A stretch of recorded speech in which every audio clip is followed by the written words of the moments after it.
دیکھیے یہ کتاب دور سے تو لگے گا جیسے قرآن شریف رکھا ہوا ہے. نام موٹا، درشن اونچا مکان، پھیکا پکوان. اس کی ہیڈنگ دیکھو، قرآن و سنت کی روشنی میں زندگی کے سینکڑوں مسائل کا حکیمانہ حل.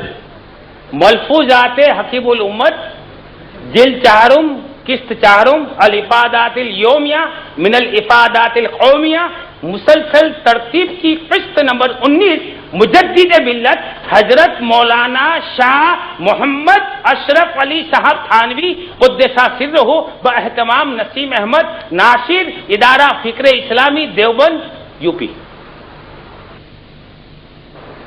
صفحہ نمبر 127. اوپر جو ہائی لائٹ کیا ہوا ہے، میرے حیدرآبادی ماموں صاحب گو ایک آزاد درویش تھے. کون کہتا ہے؟ اشرف علی. ہاں، اب دوسرا واقعہ بیان کرتا ہے کہ ایک واقعہ انہی ماموں صاحب کا اور یاد آیا. کیا لکھتا ہے؟ اشرف علی تھانوی کا ایک ماموں تھا جو حیدرآباد میں رہتا تھا. کہاں پہ؟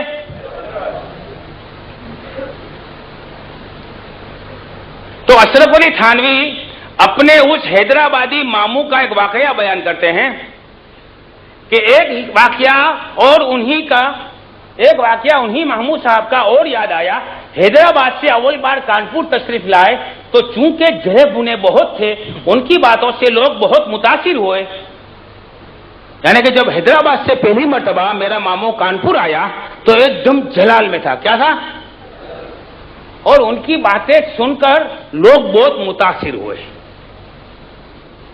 عبد الرحمان خان صاحب مالک پتما نظامی بھی ان کو ملنے کے لیے آئے.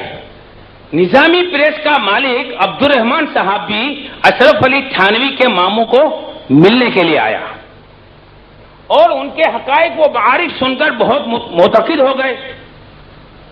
عرض کیا کہ حضرت واعظ فرمائیے تاکہ سب مسلمان متنفع ہوں. تو جب اشرف علی تھانوی کے ماموں کے پاس عبد الرحمان صاحب آئے تو تھانوی صاحب کے ماموں کی حکیمانہ اور درویشانہ بات سن کر بہت متاثر ہو گئے اور ان کے دل میں یہ خیال آیا کہ یہ باتیں حضرت بند کمرے میں چار دیواری کے درمیان بیان فرماتے ہیں، اگر انہی باتوں کو حضرت عام مجمع میں واعظ میں بیان فرما دیں گے تو لوگوں کو بہت فائدہ ہوگا. تو انہوں نے عرض کیا کہ حضرت واعظ فرمائیے. ماموں نے اس کا جواب عجیب آزادانہ رندانہ دیا. کہا کہ خان صاحب میں اور واعظ صلح کا کجا وہ من خراب کجا. تو انہوں نے تواضع کی بنا پر کہا کہ کہاں سدھرنے والا اور کہاں بگاڑنے والا، میں کہاں سے واعظ کروں گا.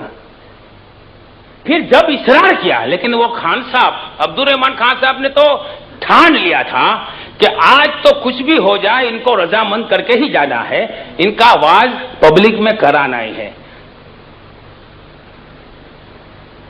تو کہا کہ ہاں ایک طرح سے کہہ سکتا ہوں اس کا انتظام کر دو. اب میں آپ کو معاف کرنا تھوڑی ہٹ کے بات کرتا ہوں. اب سمجھ لو کہ بمبئی میں کوئی مقرر آ گیا اور ہمارے نصیر بھائی کو ان کی تقریر پسند آ گئی.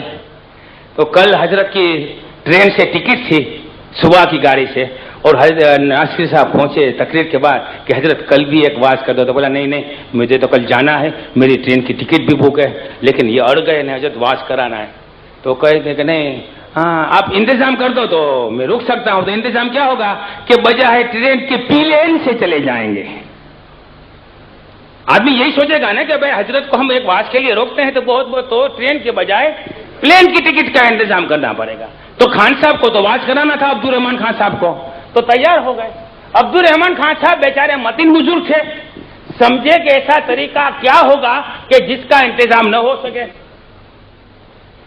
تو انہوں نے تھانوی کے ماموں کو کہا کہ حضرت ہاں ٹھیک ہے، جو آپ کہتے ہیں وہ شرط قبول ہے، لیکن کہیے تو صحیح وہ شرط کیا ہے. اب سنو، دیکھو اب خاص سننا. بہت احتیاط کے ساتھ پوچھا کہ حضرت وہ طریقہ خاص کیا ہے. ماموں صاحب بولے کہ میں بالکل ننگا ہو کر بازار میں ہو کر نکلوں،